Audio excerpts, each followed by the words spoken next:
जय श्रीमन्नारायण। सदगुरुदेव भगवान के चरणों में कोटि कोटि प्रणाम। भगवान नाम महिमा का अगला अंक। भाई जी कहते हैं, भगवान के नाम कीर्तन से पापों का नाश ही नहीं होता, पाप नाश के लिए तो शास्त्रों में अनेक प्रायश्चित बतलाए गए हैं। नाम से सायुज्य मोक्ष की आकांक्षा भी मिट जाती है, क्योंकि उस मोक्ष में प्रियतम के नाम गुण का कीर्तन कहाँ। श्री हरिदास जी महाराज ने कहा था, के बोले नाम है ते होए पाप क्षय, के बोले नाम है तो मोक्ष लाभ है। हरिदास कहे नामेर ए दुई फल न है, नामेर फले कृष्ण दे प्रेम उपजय। नाम का फल तो है पंचम पुरुषार्थ, श्री कृष्ण प्रेम की प्राप्ति। पापनाश और मुक्ति तो नाम के आनुषंगिक फल मात्र हैं। जैसे सूर्य के उदय होने पर प्रकाश होता ही है, जैसे जगत के प्रकाशक प्रभाकर के प्रकट होते ही जगत का सारा अंधकार नष्ट हो जाता है, वैसे ही नाम रूपी सूर्य के उदय होते ही पाप समूल नष्ट हो जाते हैं। भगवान का नाम अज्ञान समुद्र से तरने के लिए तरणी के समान है। ऐसे जगत मंगलकारी हरि नाम की जय हो। जयति जयत मंगलम हरे नाम। भगवान नाम की वास्तविक महिमा क्या है, कोई कह नहीं सकता। वह अचिंत्य है, अनिर्वचनीय है।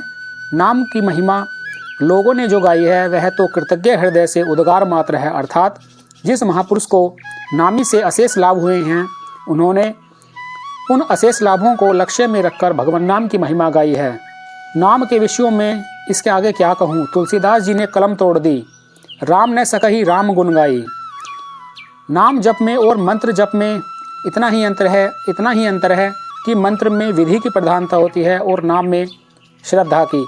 नाम किसी प्रकार भी विधि पूर्वक अविधि पूर्वक लिया जा सकता है और लाभदायक होता है, और मंत्र का अविधि पूर्वक जप करने से कहीं कहीं उससे हानि भी हो जाया करती है। अतः नाम जप से सदा सबका लाभ ही लाभ होता है, सबका मंगल ही मंगल होता है।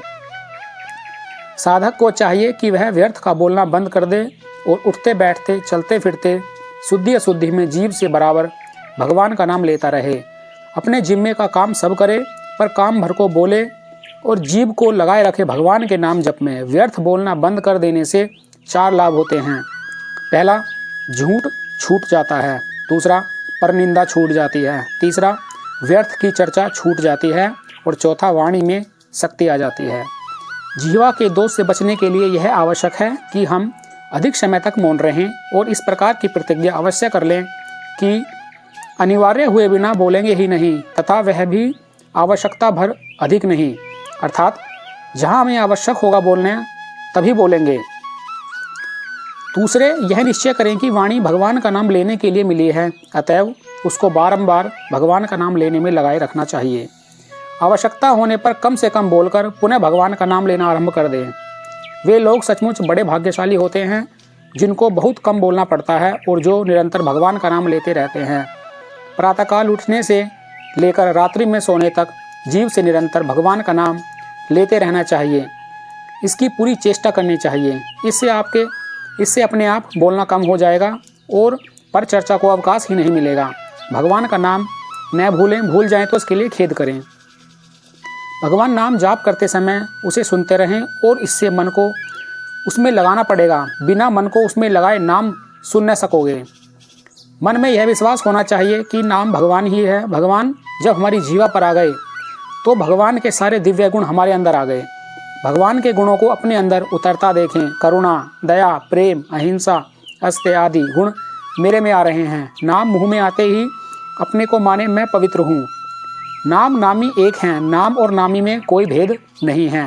अतएव भगवान के नाम जप के समय यह अनुभव करें कि भगवान मेरे हृदय में आ रहे हैं, भगवान की झांकी मेरे हृदय में उतर रही है। नाम की शरण हो जाए। दूसरे किसी साधन की अपेक्षा एवं उपेक्षा न करें। भगवान के नाम पर अपने को निर्भर कर दें। नाम सर्वशक्तिमान है, यह विश्वास करके उसी पर निर्भर हो जाएं, अर्थात अपने को उस पर छोड़कर निश्चिंत हो जाएं। अपना भला कब कैसे होगा इसके विषय में निश्चिंत हो जाओ। शरणागत कुछ मांगता नहीं, वह कुछ चाहता नहीं, वह भगवान पर ही निर्भर रहता है सब प्रकार से। अपना भला किसमें है इसका निश्चय भी वह नहीं करता। वह भगवान से कहता है, मेरा भला किसमें है तथा कैसे उसे प्राप्त करना है, यह आप जाने नाथ। आपकी शक्ति से ही सब काम होगा और वही काम और वही काम होगा जो आप चाहोगे। वाणी को भगवान के नाम में लगा दें। कम से कम जितनी बात जब जिस रूप में बोलनी आवश्यक हो उतनी ही उस रूप में बोलें। बाकी समय में अपने को मौन सा करके भगवान के नाम का जाप करते रहें। जीभ से भगवान का नाम लेते रहें और अपने कानों द्वारा उसे सुनते रहें। यह मानसिक जप है, इसका बहुत बड़ा महत्व है। वाणी का संयम करने का एक ही उपाय है, भगवान नाम का जप एवं स्वाध्याय को वाणी का विषय बना लें। जीव के लिए भगवान के नाम का जप ही एकमात्र काम रह जाए। दूसरे किसी भी काम के लिए उसमें से समय निकालना न पड़े। जो व्यक्ति इस प्रकार का जीवन बना लेता है वह जहाँ रहता है वहीं उसके द्वारा जगत को एक बहुत बड़ी चीज अपने आप अनायास ही मिलती रहती है।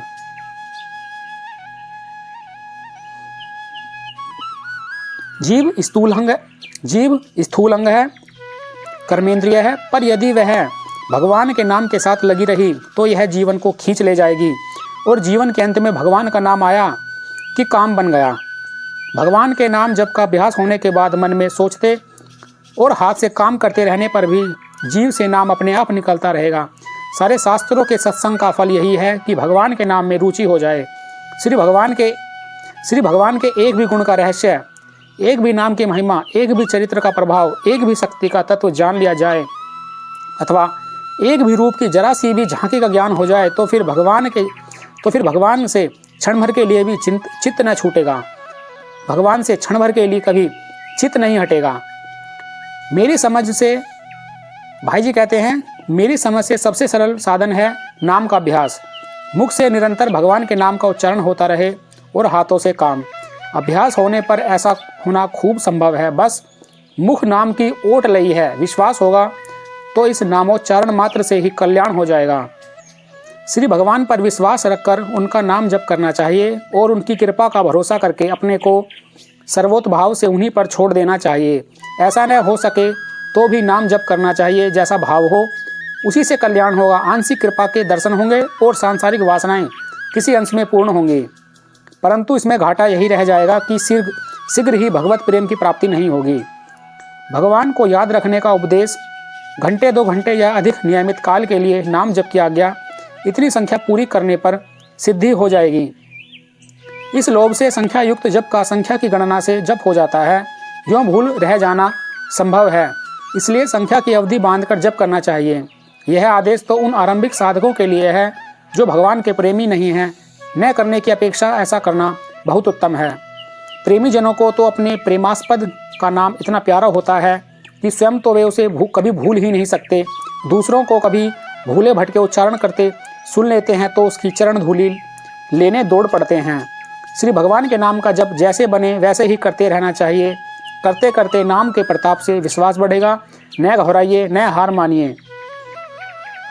मैं तो एक श्री भगवान नाम को जानता हूँ, उसका पूरा महत्व तो नहीं जानता, परंतु विश्वास है कि भगवान नाम से सब कुछ हो सकता है और आपको भी उसी का आश्रय लेने की नम्र सलाह देता हूँ। उपदेश देने का तो मैं अधिकारी नहीं हूँ। सलाह के तौर पर यही कह सकता हूँ कि आलस्य, असंयम और अविश्वास का त्याग करके श्री भगवान का नाम जप करना चाहिए तथा नाम जप करते हुए ही भगवत सेवा के भाव से कर्तव्य कर्म करने की आदत डालनी चाहिए। सीधे 3 काम हैं। पहला, भगवान के नाम का जप करना। दूसरा, बाहरी पापों का बिल्कुल त्याग कर देना। तीसरा, भगवान की दया पर विश्वास करना। इनसे सारी बातें आप ही ठीक हो जाएंगी। इनमें भी तीनों न हो तो 2 करें, नहीं तो कम से कम एक भगवान के नाम का जप स्मरण निरंतर करते रहने की कोशिश करते रहना चाहिए। कलयुग में केवल क्रिया से तारने वाला, महान फल देने वाला भगवान का नाम ही है और सारे साधनों में भाव की आवश्यकता है। नाम भाव से कुभाव से कैसे भी लिया जाए कल्याणकारी ही होता है। अवश्य ही भाव का तिरस्कार नहीं करना चाहिए। प्रत्येक क्रिया में जहाँ तक हो सके ऊंचे से ऊंचे भाव में पूरी विधि तथा बाहरी क्रिया तीनों का ही ख्याल रखकर तीनों ही करते रहना चाहिए। हारे को हरि नाम है। श्री भगवान का नाम जप करते रहने चाहिए और कम से कम यह दृढ़ चेष्टा रखिए जिसमें वाणी और शरीर से कोई पाप न हो। मानसिक पापों से बचने की यथासाध्य कोशिश कीजिए। नाम का आश्रय होगा तो पाप अपने आप ही नष्ट हो जाएंगे। एक उपाय बहुत उत्तम है। प्रतिज्ञा कर लीजिए प्रतिक्षण लगातार नाम जप की। नाम जप का तार यदि जागृत अवस्था में कभी नहीं टूटेगा तो निश्चय ही सब पाप मर जाएंगे। यह महात्माओं का अनुभूत सरल प्रयोग है। रही मेरे बल देने की बात, सो मेरे पास एक ही बल है, हारे को हरिनाम। और आपसे भी यही कहता हूँ, उसका आश्रय लीजिए।